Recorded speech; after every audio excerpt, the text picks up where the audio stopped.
Good evening, ladies and gentlemen, and welcome to another edition of Pucknology After Dark with a 7-0 victory coming at the expense of the Toronto Maple Leafs. I am joined by Chris JWS, Chris, What's going on? and AJ Strong. So, If you want to be a part of the show, go ahead and use the hashtag Pucknology After Dark. You can always use the in YouTube chat. We're there, and you can get a hold of us there. And tweet at any one of us using the hashtag Pucknology After Dark. Gentlemen, 7-0 victory. yeah, so we're petitioning the league to move all of our home games to 4 o'clock, yes? And they should all be on Hockey Night in Canada? Actually, I wanted 10, really. When we saw the hashtag, we want 10. Well, hey, you know what? Speaking of 10, because the last real major stoppage I remember is that game against New York when Hertl put Martin Biron out of a job. So Hertl looked pretty good.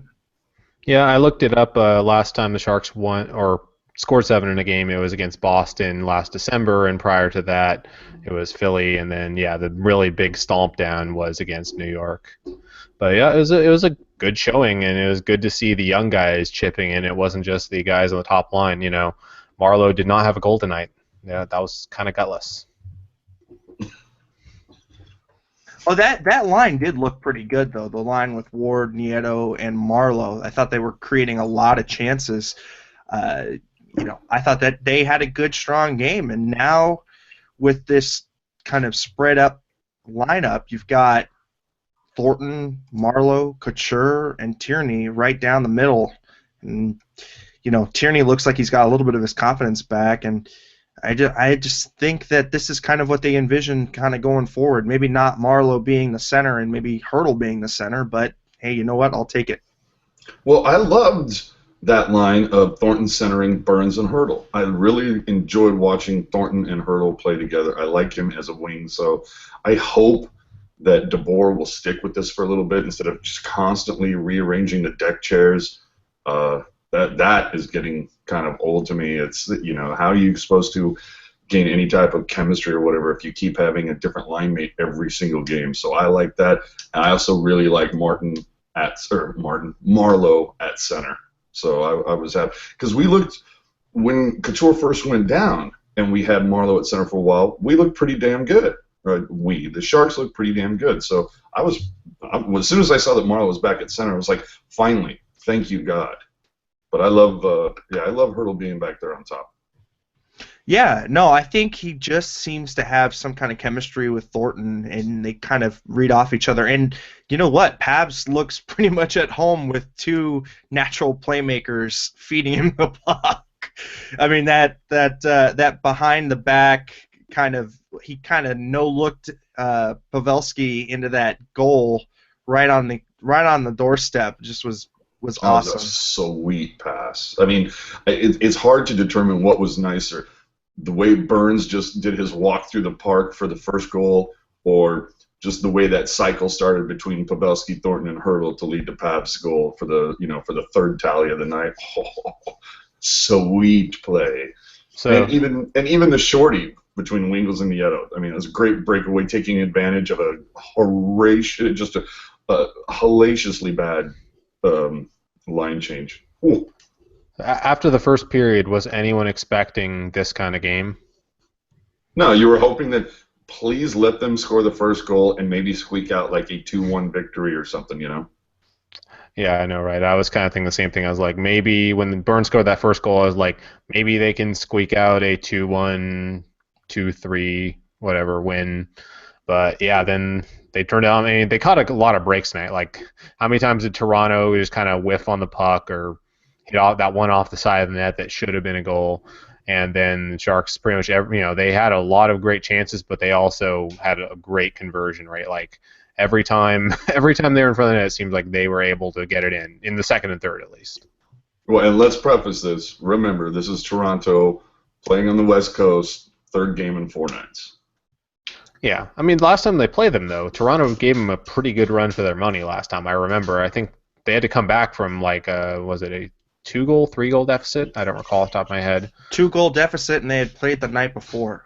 Yep. Toronto. So yeah, so they last time Toronto gave them a pretty good fight. So it's not nothing, but you're right. It is 2 and 3 or 3 and 4 nights for Toronto. But hey, right now the Sharks need wins. It does not matter how they come. Mm-hmm.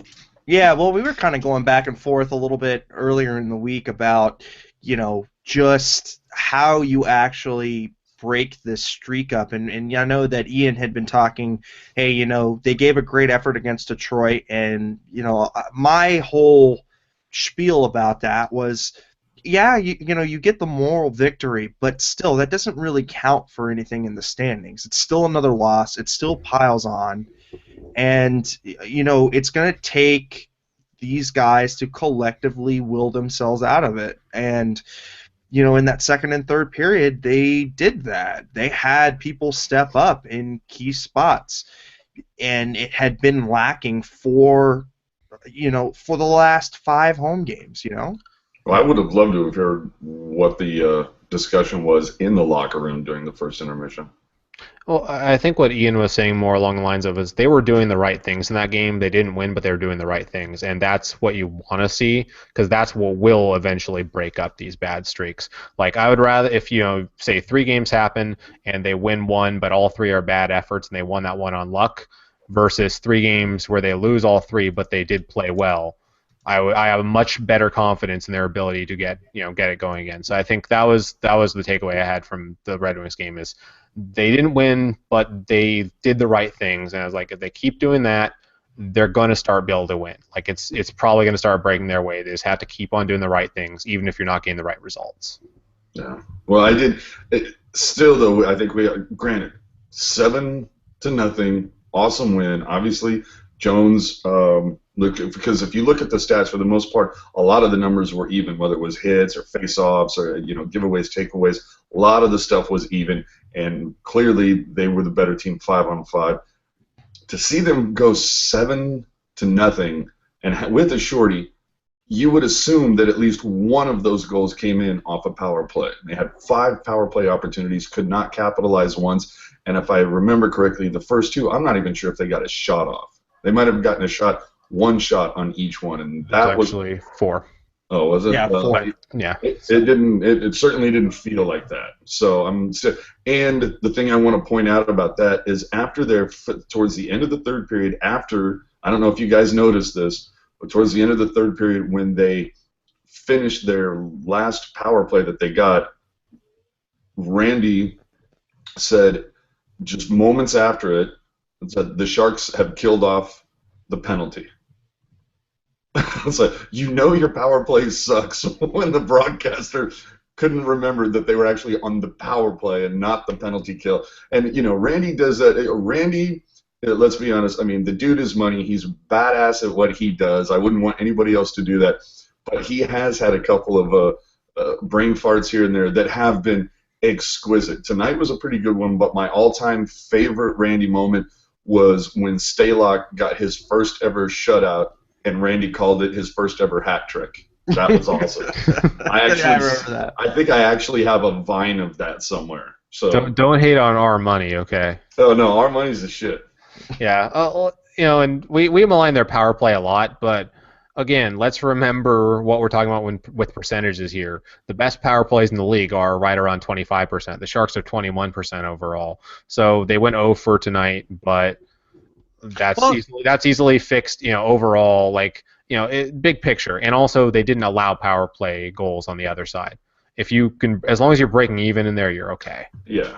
Yeah, I mean, to me, they've been horse shit at home, so that's going to skew that power play number anyways. To me, there's just a different mindset at home with that power play. It just seems like there's an extra pass, there's a one too many touch pass or somebody trying to go in, far side and trying to get everybody off kilter, whereas on the road it seems like it's a little bit more meat and potatoes, kind of grind down kind of power play, and if you get a really good open look, let's say Burns on the power play on the point, they're going to try and set him up. So, I think to me at least, they get a little cute when they're at home. And I liked tonight's game. They just kind of drove the net really hard. That's what you saw in every goal.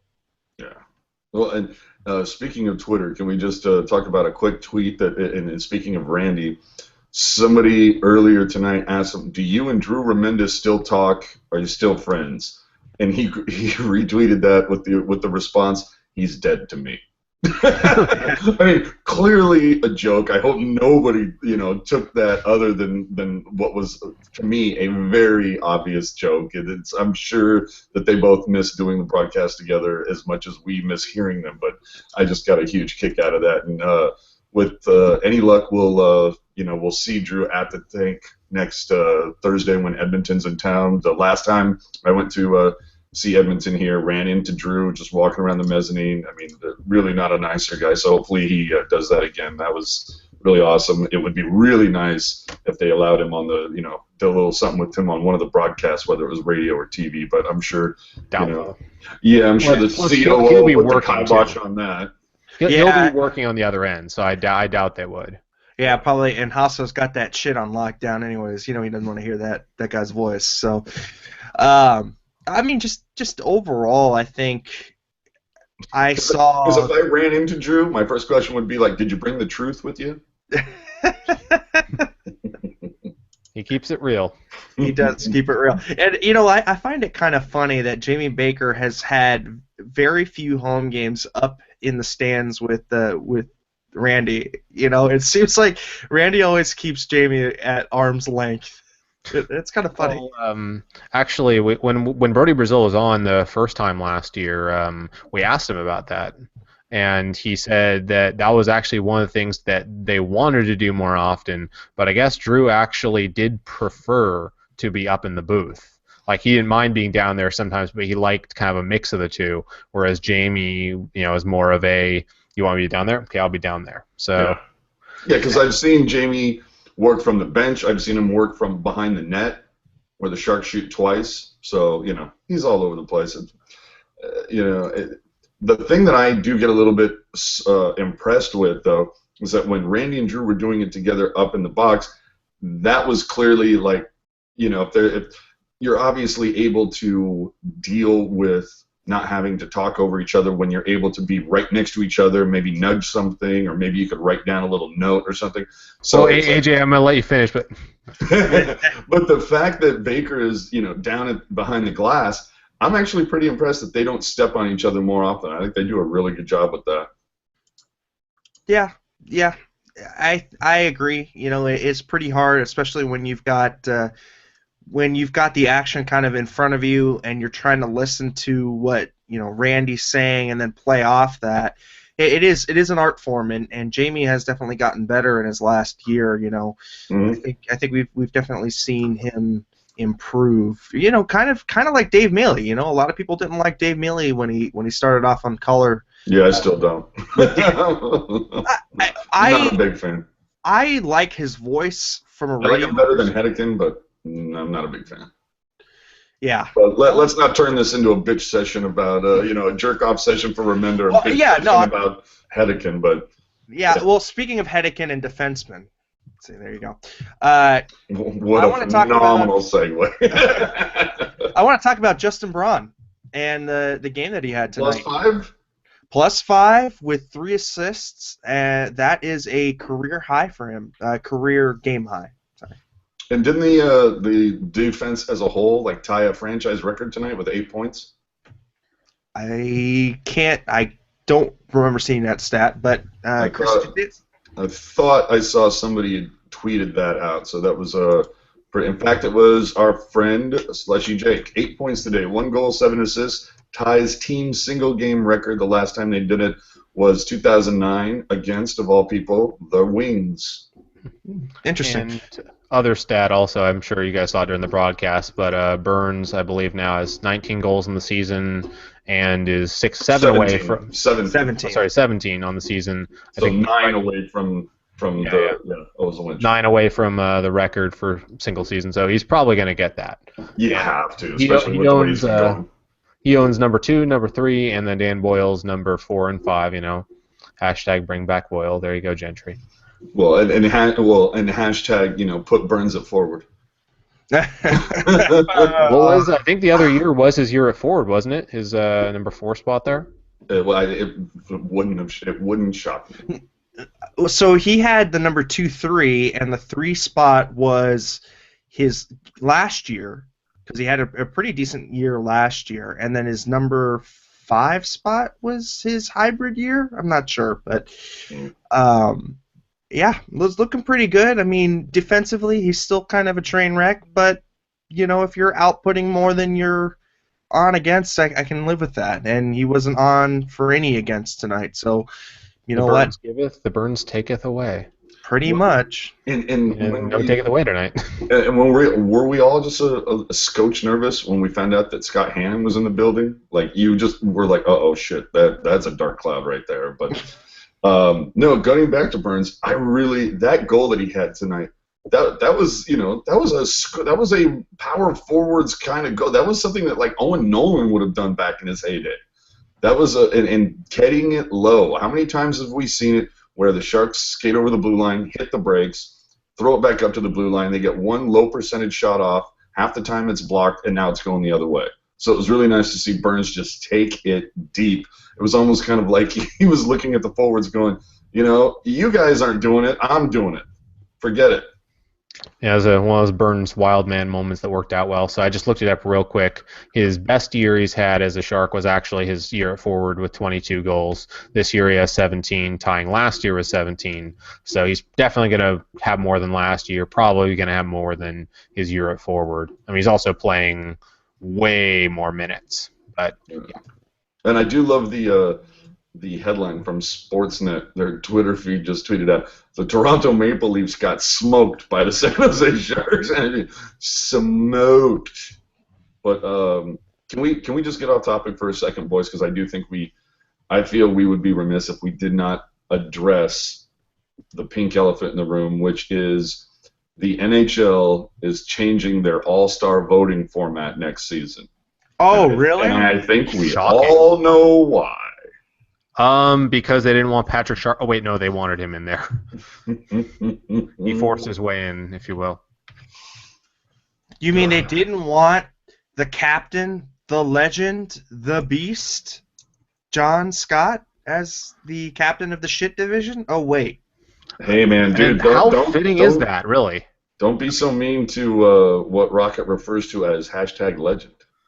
I mean, let's be real though. Like, is he not the perfect embodiment of the Pacific Division this year? Because it is a spectacularly shitty division. It's remarkable the resemblance of John Scott he has upon the division.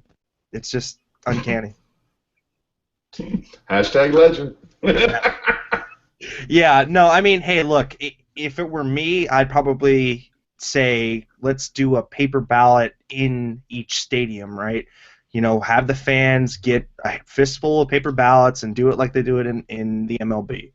They don't do any online voting. It's all in-stadium votes. You collect them at the end of the game. You tally them up. And, at least you prevent the people spamming. Sorry, Chicago, but spamming the All-Star ballot. And you know what? It's in the fans' hands still. Well, I mean, we kind of touched on it last time we were discussing this, but my biggest bitch about the All-Star game is the fact that you're looking at somebody who is playing well for 2 months. It's not a full season. The guy could end up. You could have somebody else who comes in later and just blows away that person that went to the All-Star game. So that I do have a little bit of a problem with. But for me, it's whether it's coaches, scouts, the media, the sports talkers, the sports writers, fine. Give them all a vote, all the guys that they think should be in there. And I would even go so far to say the local guys like Randy and Jamie and Ruzanowski and Hedekin and whoever else, when they have a vote, make it. They're not allowed to vote for the team that they call for. So the guys that call Chicago, they can't vote for any Blackhawks. The guy that calls the Red, you can't vote for the team you work for, but you can vote for the other ones. And then whoever gets the most votes, there's your guys that you send to the All-Star game, and then you just put that up and let the fans on the internet, and they can vote for the starting lineups. There you go. That gives the fans a chance to vote, and then they can sit there and jerk off on the vote button, vote this guy up, and give whoever a million votes to make sure he's a quote unquote starter, unless it's Sidney Crosby who won't even show up. And to preface that, I mean old school MLB voting. Chester just kind of slammed me a little bit. MLB does online voting. Yeah, they do now, but they didn't used to. Yeah. I don't think it's going to ever go back to paper ballots. It's not going to happen. Have they said what they intend to do, or are they just saying they're going to change it? The only thing that I've read so far is that it said that they are looking at changing the process where it was. We discussed this earlier. I talked about it on a article I did for Pucknology.net earlier. Speaking of which, I don't know if we said if you're new here, if you could hit the subscribe button, that'd be awesome. But yeah, I talked about it on Pucknology.net. It's just such a silly process to see that the NHL puts on in the process that says we allow you to vote 10 times a day, and then they're shocked when people vote 10 times a day. That's not even half of it, though. But the other thing is, though, if you're relying purely on online fan votes, speaking as a technical person, I could vote more than 10 times a day. I could vote thousands of times a day if I really wanted to, because I know how to game those kinds of things. It's not that hard. Do you guys remember when Microsoft first brought out the Zune, and they had that that little online app thing that you could press to try and win, like a sweepstakes deal where you had to press and give it an email address or whatever? Well, my friend, web developer guy, created a bot, and he kind of spammed that, and he had a handful of Zunes at the end of that process. So it's not too hard to spoof online systems like that. Yeah, it's a little more sophisticated now, 10 years later, but it's really not that hard to fool those things at all. There's really easy ways to write stuff to do that. So I think the only real solution for them would be to do like a hybrid system or something like AJ suggested, where involve coaches, players, writers, broadcasters, whatever, something to kind of temper what the fans are doing. Let the fans have their say, but don't let them go completely crazy. Restrict them a little bit. Yeah, and just going off Twitter here for a second, I don't know if you guys have noticed this, but kudos to the Sharks for trying to make this happen. Obviously, the game's over. The game was over, about 6:45-ish or so. They have to kick everybody out because the Barracuda started 8:30, and that's got to be a pretty fast flip around because you want to try to get the doors open an hour before game time. So you almost have maybe 40 minutes to flip that whole thing. And the cool thing about it is the Sharks just tweeted out 3 photos. So out there on Autumn Street, where a lot of those pregame festivities are held when they do the pregame rallies and stuff. Right now they've got a live band out there. They've got food trucks out there, and they've got a big sign that this is Sharks territory that you can take photos with. I think I saw there's a bird. They've got some cardboard cutouts so you can take photos with them if you want. But I just think that's cool. It's a cool way to try to keep the fans around for the second game. And if you think about it, I kind of feel like the Sharks, maybe they would, or the Barracuda would benefit more from playing a late game, especially after the Sharks win, because the Sharks, all the fans are yeah, and then we know that it costs like $10 to go into a Barracuda game, and you can sit just about wherever you want. So hopefully the Barracuda get a good amount of fans in the seats tonight. It was reported that tonight's attendance was not a sellout. I believe it was. It was 17,200 and something. I saw. Yeah, Pashelka said right around 17,200, so just short. But you would think. Toronto doesn't seem to bring out the fans like Detroit or Chicago or Philadelphia will, but Anaheim. Yeah, but they'll still do. Well, I'm talking about ones that aren't in our division. Oh. But You know, But promotions coming up, guys' night. You know, I'll be guys' there night. against on Edmonton. You can get beers. I want my man. Oh no, I want my man cave sign. That's Yeah, the the man thing. cave sign. Oh Yeah, yes, that too. guys' night out is the man cave sign against Edmonton. Looking for my man cave sign. Yeah. Yes. So I guess kind of going back to the game a little bit. We've seen a bounce back of Thornton, and man, he's looking good. What do you guys think? I think he was probably injured. Like I was saying at the time, maybe he's injured, but I'm thinking he definitely was injured at the time. Yeah. I you know what, I called it after that kind of weird hit that he had where he kind of looked like a baby deer, walking for the first time. I really thought that he had a concussion, and everything just looked a little slow to him. And now I see, see kind of the old Thornton back, and I wore my Ricci era Thornton jersey. It's the slump busting jersey. There you go. Yeah, I've been hoping for the last couple of games it was a real bounce back for Thornton that we're seeing, and it sure seems that way now. So happy to see that. I was worried. And let's also discuss, just because it's funny and just because it means absolutely nothing, but 0 for 3 in the Heritage jerseys. Like, I just don't know what it is about this team, man, when it comes to special edition jerseys. They just cannot win in one. I don't know what. That's just the weirdest coincidence I've ever seen. Ghost of players past. Oh, so odd. So odd. Yeah, I know. And it's depressing too because I love that jersey. I don't think there's anybody who doesn't love that jersey, and they just shit the bed consistently with it on. It's sorry to see that. No. It really is. So with that win though, the Sharks leapfrog Calgary and now pull into 5th spot. And how interesting does that make Monday night's game now? Pretty interesting. And now you've got this set of games against division rivals. And if my standings page will work, anyhow, so yeah, in division games, these are going to be really, really big. I know on the teal tinted glasses they were talking about it. There we go. They were talking about how these are really the home games and the games that you've really got to win now. You've got to, bury Arizona. You've got to bury Edmonton. You got to bury Calgary, and this is the time to do it. There's no time like the present. And if you see my little smiley face, and you guys have known the issues we've been having with the NHL, I borrowed your standings page, guys. He didn't completely rip it off. He covered up some of it, so maybe fair use and stuff, other copyrighty bullshit. Yeah. Well, and I'm still we do have a couple of games in hand, and then there's also the case of how much longer is it going to be until we actually see Vancouver? Like another month and a half?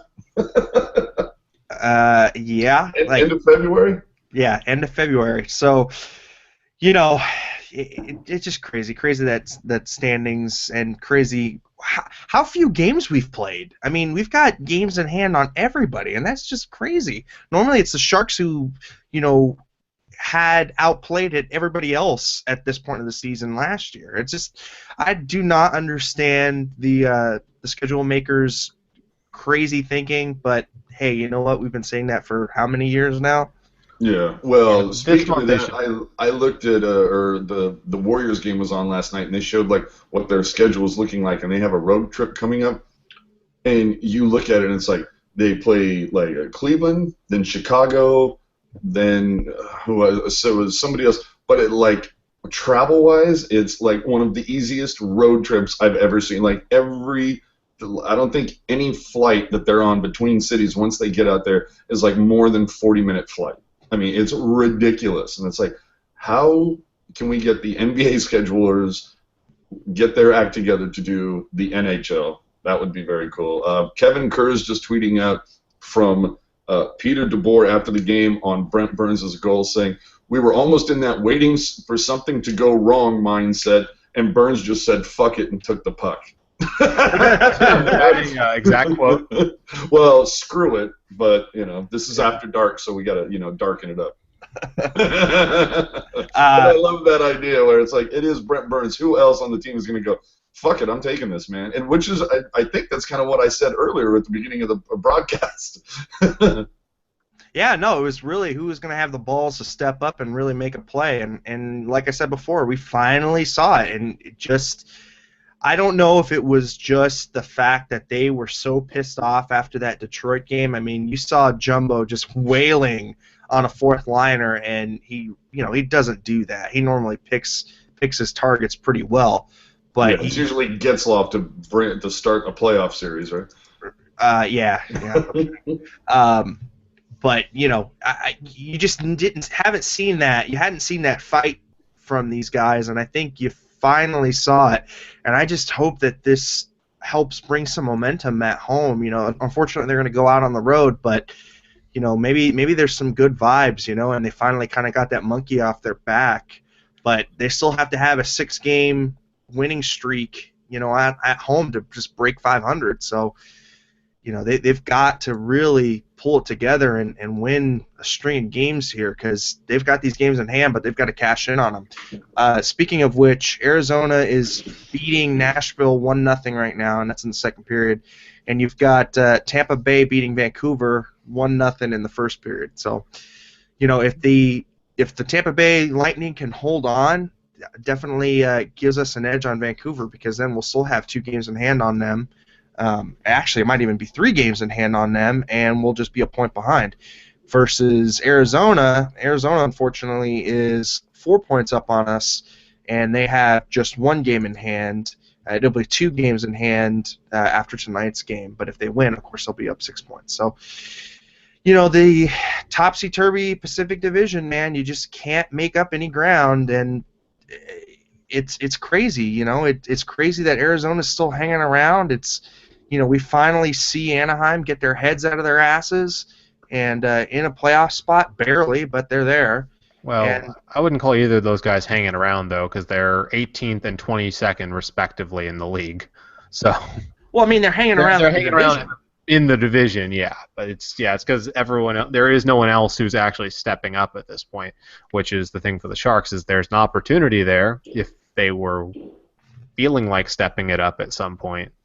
But I know you're saying how it feels like it's good that they're taking control. Maybe they can take advantage of the momentum. But we've said this a number of times after good, solid wins, and then the next game they go out and shit the bed. They're just somewhere between mediocre. And I mean, just a few games ago they beat the Kings, and we're like, okay, great win, yay, and then they shit the bed at Colorado, with Colorado in town the next day. They had that big. Was that the net? Oh yeah, I guess that was the back-to-back. No, it wasn't literally back-to-back. I'm saying the next day isn't the next day out. But they won a big one there. Then they dropped one to Colorado. They win against Philadelphia. Then they drop one to Winnipeg. They have a not a bad loss against Detroit last night, and then they have a win tonight. Now the question is, can they actually turn that into some kind of a streak? Because they need to get a streak going, is what to get really in the mix here. Well, hey, they are going on the road, so that's a good thing, right? Yeah, the road seems to treat them well this season. And going to the tweets for a moment, first off, we have to, of course, call out our friend NHL Ties, who is now spelling Brody Brazil BR9DIE BR9ZIL. That's Brody Brazil now because, as we know, Brody Brazil is 9th. in the rankings. In the tie rankings. Yeah. He loves to rip on Brody. Well, it's pretty fun. One of the better tweets, though, is somebody apparently about an hour before the game said, I have this weird feeling that the Sharks are going to get shut out tonight. And then, of course, updated it at the end of the game and said, I meant a shutout tonight. It's like, yeah, nice save. Well, honestly, though, that is kind of the Sharks, isn't it? They could get shut out. They could shut out. We really don't. We don't know what we're gonna get. Yeah. Yeah. No, it's literally Dr. Jekyll and Mr. Hyde on this team at home. And it was weird because I expected us to come into tonight's game being last in the 7th. How Edmonton stole defeat from the jaws of victory last night was amazing. Yeah. Well, they are Edmonton. Yeah, that's true. Look at their track record the last decade. They Yeah. they have a well-established track record of suck, even with McClellan there. Yeah. Can't wait to see it. And and the kid's still out, right? Their Wonderkin. Yeah, he's still out. He'll be out until at least after the All-Star break. So we won't happen to see that Rafi Torres Connor McDavid matchup. Are we going to see Rafi Torres ever again? You know what? With that mutant knee, I'm not sure. But Chris is the expert on this. Yeah, you have a mutant knee, right, Chris? Yeah, I do. He apparently said something, I guess, in one of the various press meetings or whatever. I guess he hinted today or yesterday that, he might not be back. Like, he maybe if he can't get up to game speed and be there, he didn't say retirement, but what he was getting at. And that's what I'm thinking. Like, I really, truly doubt he'll ever be able to do it again, because it just seems like, once you hit that surgery after surgery with your knee, I don't think there's any real recovering it. It sucks.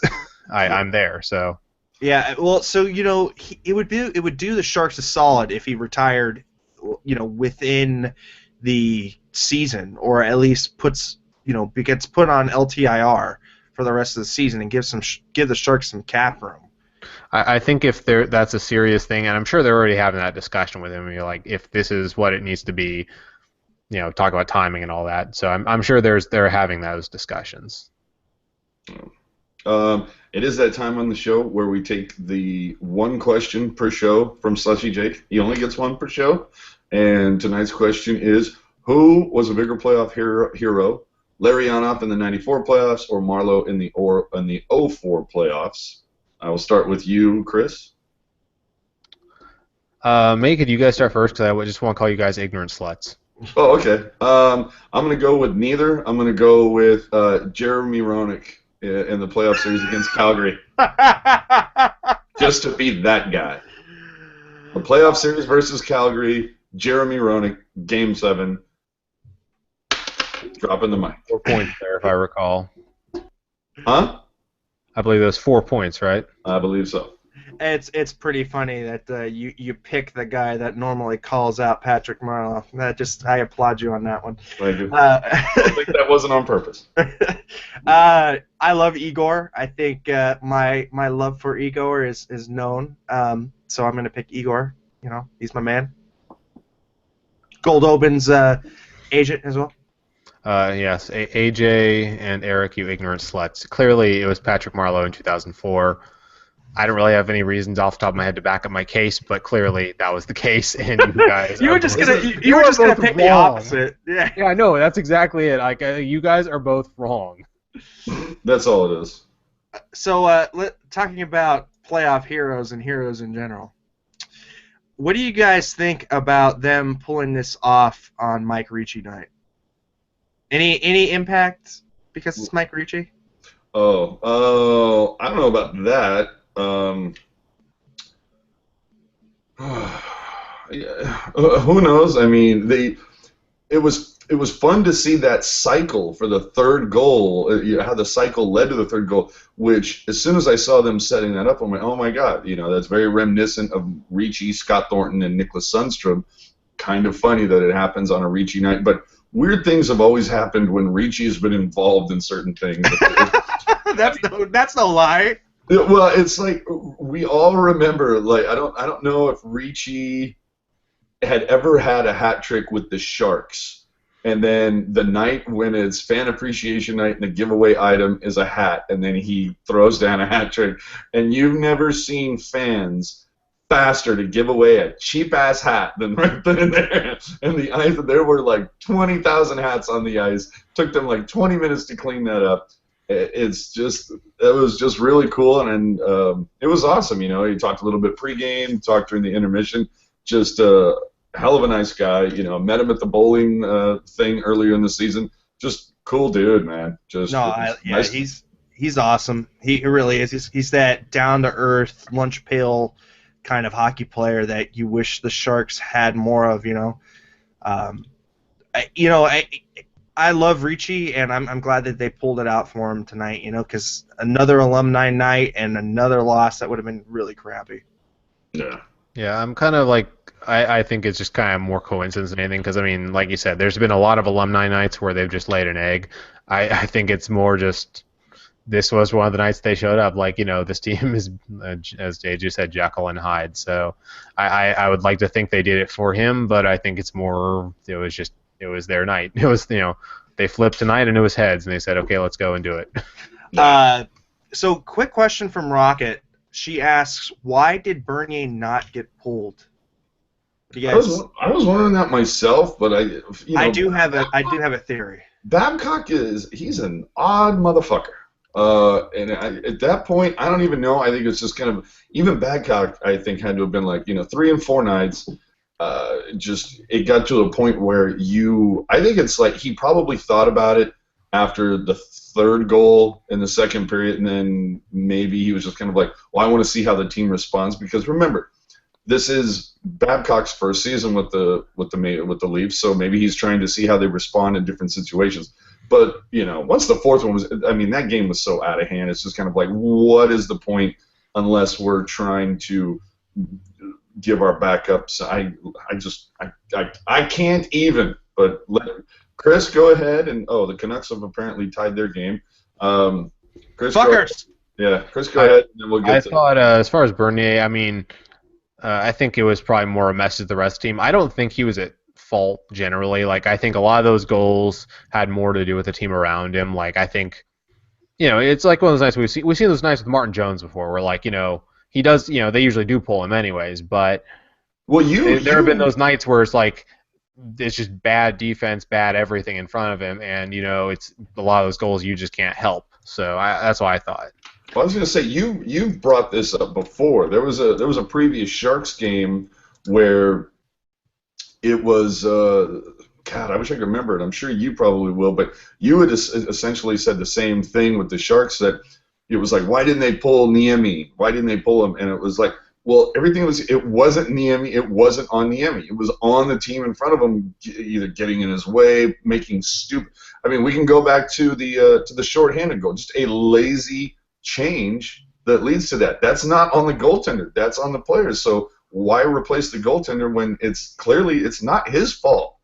Yeah, I mean, how do you make a change, a wholesale? Well, you change out the one guy who shows up. Yeah, you change at 4 people when the opposing team has possession. I mean, isn't Babcock's hallmark of a coach to be like really disciplined and really good about changes, and that one just flew over their heads. It was amazing, and not to mention you leave both Wingles and Nieto open. I mean, you could probably leave Nieto open 90% of the time and he's not going to burn you, but this 10% he just kind of did. So, but still, it's just I had never seen that.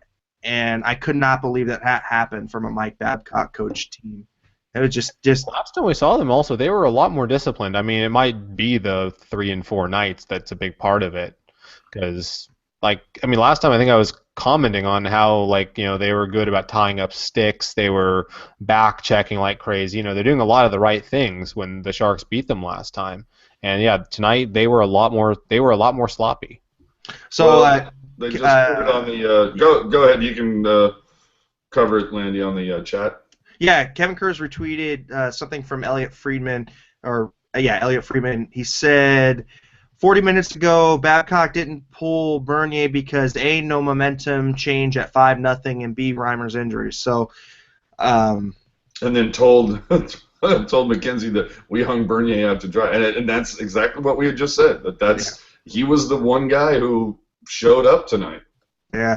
I mean, I think there's always the fact that Babcock has got a weird relationship with Bernier anyways. I don't know that he's necessarily a fan of Bernier's game, and I don't know that they necessarily think that he's going to be around for another year.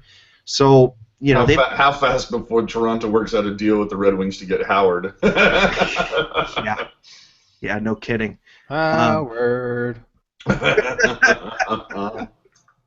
Yeah, well, you know what? Speaking of which, I mean, Peter Mrazek has just cemented himself in that goal, and I don't see them going forward with Jimmy Howard anymore, especially how he's kind of dropped off in the last couple of years. I see them trying to get rid of Howard at any cost. Yeah. Well, getting back to what we're kind of, for those of you who might be regular watchers, but maybe don't follow us when we kind of have meltdowns on Twitter, there was a little bit of a brief meltdown yesterday where between myself, Landy, Puck Guy, Chris, Ian Reed, and Eric Landy seemed to be very much of just burn the whole thing down, just No, top to fucking bottom. I had a Ray Ratto, moment where it's just like, go out and go win the fucking game, That's Yeah, I what was I gonna wanted. You were very Ray Ratto, like, just win the game. Yeah, What do you think you goddamn, were just trying to do, Eric. Yeah, I mean, because in my mind, had they dropped this game, it just would have been. It just would have been another one in the string, and it doesn't matter whether you played good the night before. It doesn't matter. It's game to game, and it's if you win or if you lose. There's no points for moral victories, and you know, at the end of the day, yeah, you might feel a little good about it, but you still have a 7-game hole you're trying to dig yourself out of. Now it's a 6-game hole you're trying to dig yourself out of. And, I hate to say this, but they're running out of tarmac here. The Jets got only so much time to land before you run off the side of the cliff. So they had to do something. I agree, but I mean, at the same time, like, if you lose a game where you played well, you can't take that as a indication that you should do something different. If you played well, you should, like that's the thing I caution is like overreaction to getting the wrong results when you play the right game. Like, yeah, no, for me, it was the Winnipeg game, and that was bad.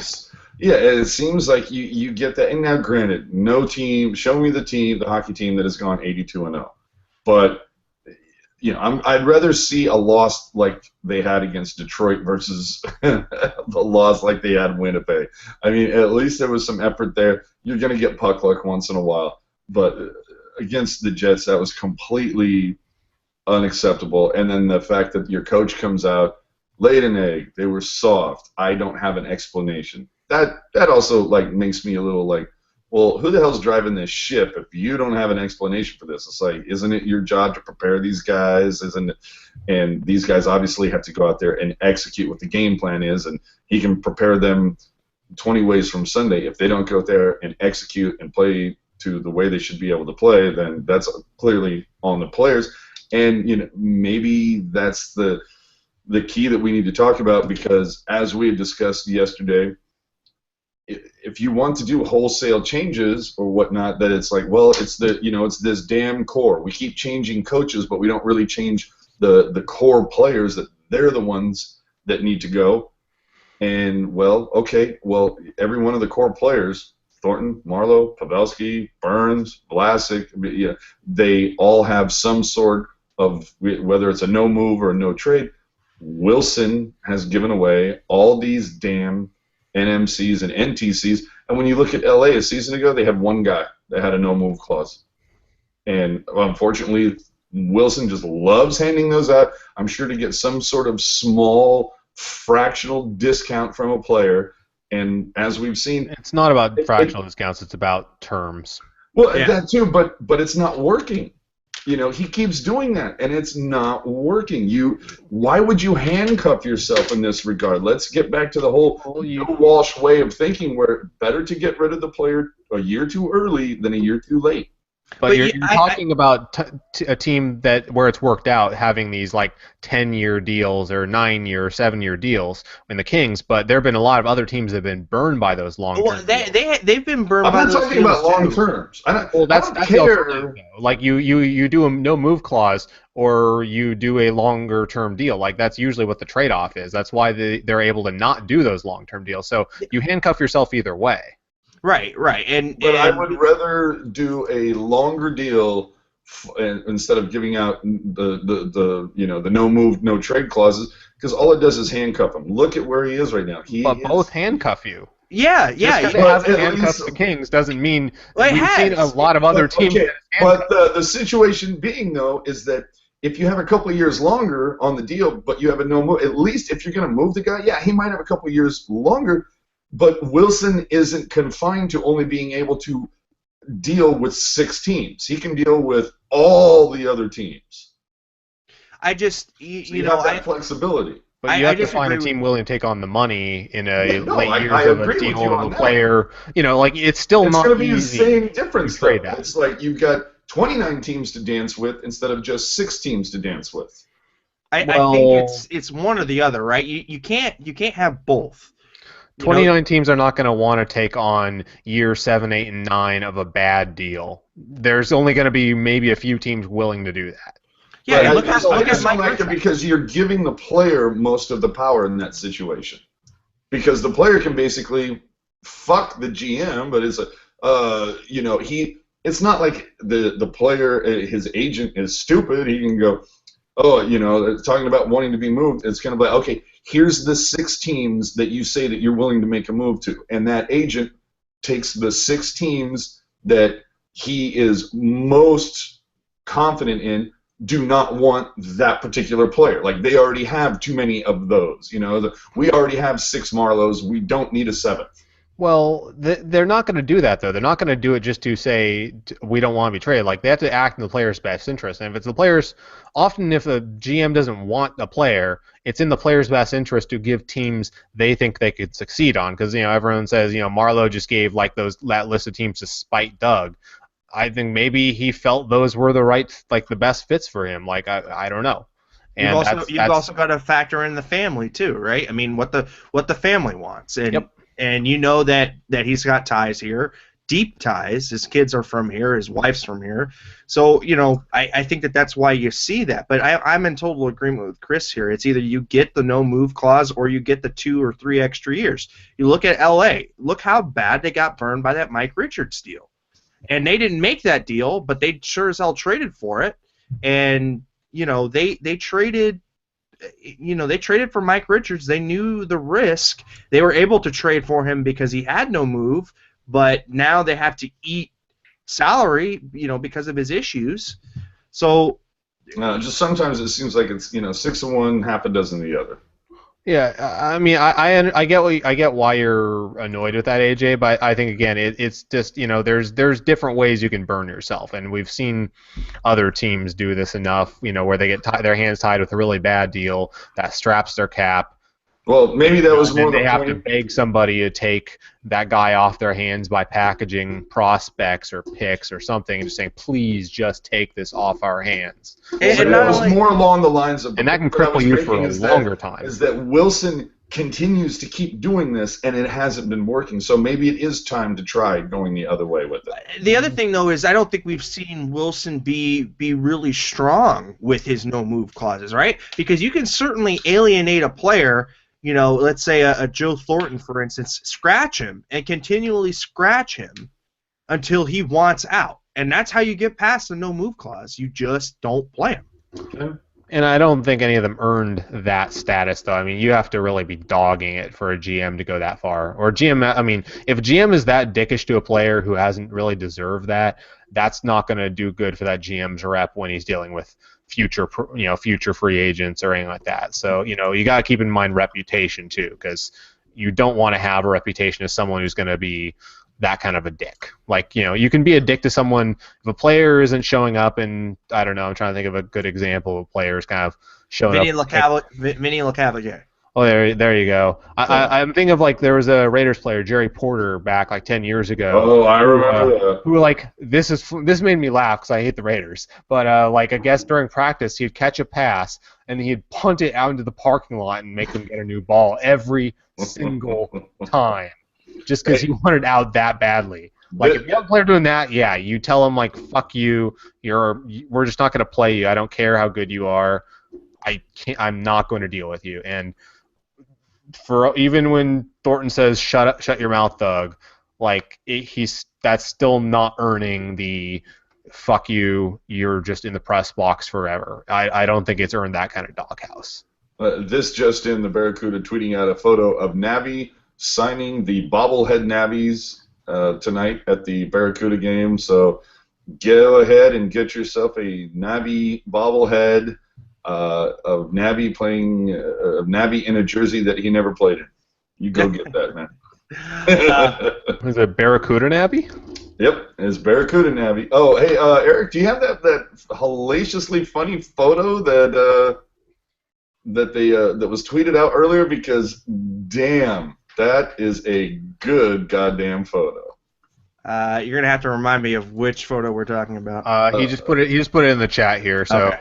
we'll talk and give you a moment to pull it up here. Yeah, Because pull my that- screen pull that cannot photo. share anything right now. But yeah, it's just a quick description. It is Bernier with his Hold on, forever no. alone. Just let it, let the photo speak. But All but that's a burn photo. Let me tell you. A picture is could have worth been- 1,000 words. Yes, it could have been very similar to Baron the night that Hurdle disrespected the game. I mean, Oh yeah, the He just- infamous Shit all over the game. Just Yeah, in every possible way. fucking Adam Oates. What the hell has he done? There you go. Look at that. It's just the fact that it's even done really well, where you've got the Sharks players in focus, and then Bernier is just kind of, the depth of field on that is just perfect. Where it's like, like you're even looking at it and you're going, well, clearly this is probably either Pavs' goal or one of Hurdle's 2 goals. Probably, the latter, but that's just great. That's a great photo. That is just an FU. And even Rocket saying, feel the burn, yay. I had that same thought, yes. Yeah. No, that's pretty classic. Pretty classic. It was just good to see that smile. It had been a while since we'd really seen the guys have those smiles like they really enjoyed the game. It had been a while, and this streak had been grinding on the guys. So I'm just glad that they snapped out of it. Yeah. We should probably just real quickly, because of the time, if you're wondering why your Twitter has blown up, it's because they've just read out the winning numbers for the $900 million Powerball. So just be prepared for the next hour. That's all there's going to be for tweets. Spoiler, I probably didn't win. My wife went down to the store where we get our water from today, and they also sell lotto tickets, and she said, line is out the door, not for water. Yeah. Well, and if, in fact, for some glorious reason I did win, it was really, really nice knowing all that. No. If I win, we'll be doing this professional broadcast studio. Are you guys okay, I'm just gonna do this for no good reason at all. Dude, it'll be 95-7, all Sharks all the time. I was gonna ask, are you gonna buy a controlling stake in the Sharks? Oh man, dude. Yeah, $900 million. $900 million. I might buy the Sharks. The last Forbes report had them listed as worth $445 million. Yeah, but you know that Hasso is gonna milk that for every dollar. Although you would want to take a discount because of that stupid ass TV contract. Yeah, exactly. I need a 10% discount if I'm gonna touch anywhere of this. It's my first 3 moves. It's if I bought the Sharks, my first 3 moves that day would be getting new AC and dehumidifiers, firing Totora, bringing back Remenda. That would be it. That would be my first 3 moves. And you know what? And you know who I would have pack up Totora's things? The Ice Girls. Oh, I was gonna say Doug Wilson. I mean, if they're walking around skates though in a hard surface, that could hurt their ankles. I don't know. No, they can grab their ankles for all I care. You know what I'm saying? Well, Rocket says she'd buy the Sharks out of their Comcast deal. There you go. Yeah. There you go. That'd be better use of your money. $900 million. Not only will I buy the Sharks, I'll buy a network, a local network, and just all hockey, all Sharks, all the time. Well, I think we're getting to that point. You guys have any last Any last things you want to go over, or we Well, can we start got talking about next Western games? Canada. Yeah, we Yeah. got Western Canada back-to-backs against Calgary and Winnipeg coming up. Um, I expect Calgary. I think who knows? They're also kind of a Jekyll and Hyde team. The game. This is the thing too. We just saw Stalock go through a getting some extra time with the Barracuda when the Sharks had 5 days off. You have to think that Stalock is going to start one of those two, and I kind of want it to be Calgary because I want Jones and this team to respond. That is the nice thing. At least usually we kind of bitch about the scheduling for the most part. Like playing 5 months before you even see Vancouver is pretty fucking stupid. But the fact that you play Winnipeg in less than 2 weeks' time, and it gives them the opportunity to answer for that fucking soft egg that they laid on the ice last Saturday. So That wasn't a soft egg. That was a soft deuce. Yeah, no, that was a steaming pile of shit. Yeah. So I look forward. I typically enjoy Sharks Calgary games. I really am looking forward to this Winnipeg game. Yeah, no, I really, really just want them to take off their pants and lay it on the ice, I just want them to do that so bad in front of fucking Winnipeg and make those bastards eat their own shit. I just want them to do like from you guys watch Silicon Valley. I just want them to go in there and drop their balls on the table. Yeah. Yeah, no, I hope they just disrespect Winnipeg. Okay, yeah. See, I want to because somebody was equating. I don't know if either of you guys watch Veep. I just started watching it, started binge watching it over the last week or so. Here's one for the ladies. Okay, it was basically somebody had screwed up, didn't know what the hell they were doing, which is what kind of reminded me of how the Sharks looked against Winnipeg last week. It's that you are like a dildo made out of a croissant. In other words, you don't get the job done and you just make a fucking mess. That's what it was. That's what it was against All right. All right. That was for Rocket and Laurel. Enjoy, ladies. With that being said, I think that means it's time to go. So, anyhow, if you guys want to go ahead and follow us after that little AJ spiel, you can use any of those Twitter handles. You can always give us a shout out using the Pucknology After Dark. We can try and get your questions on. Anytime you guys tweet at us, that's always helpful. You can subscribe to the channel at the link in the bottom. That really helps us out. And yeah, the Sharks win a big game against Toronto, 7-0, and we will be coming live. I'm sorry, but after they got the 6, I really wish they would have went for 2 instead of the point after. With that, for AJ Strong and for Chris JWS, have a great night, and we will see you after the Calgary game.